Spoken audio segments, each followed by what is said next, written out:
Much money TV and film folks pocketed from New Mexico taxpayers. But according to the industry buffs, the state did not do too badly either. News 13's Katie Kim has the story from the Newsplex. Dean, the state shelled out more than $100 million in film incentives last year. That means productions had to spend at least $400 million. Movie makers say a lot of that money was spent right here in New Mexico. As big budget movies and shows filmed in New Mexico are checking out, production companies are cashing in. New numbers show the state paid them an unprecedented $102 million in tax incentives last budget year. People hurried up. Rick Clementi, who heads up I-25 Studios in Albuquerque, says it was a mad dash to meet the deadline because next budget year, a new law will cap film payouts at $50 million.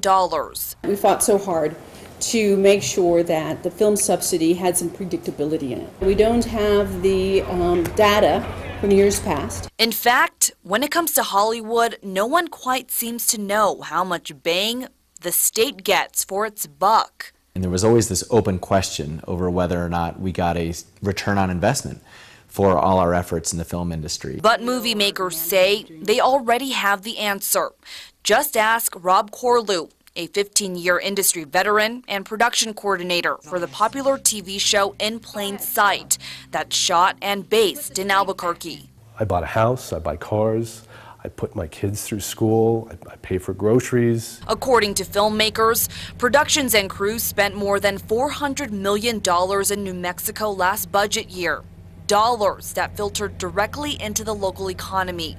Clementi says that money was also taxed, bringing in tens of millions of dollars. There's close to $40 million of the $100 million has already been returned to the state coffers before the rebates are issued. Governor Martinez and many legislators questioned some of that data. Senator Tim Keller sponsored a bill that will probe the film incentive program, including how many jobs have actually been created in New Mexico. That study should be finished by the end of the year. Dean, back to you. All right, Katie, thank you. The TV and film industry has grown significantly in New Mexico since that incentive program began in 2003. In the first year, the state paid a little more than $1 million to movie makers. That's compared to more than $100 million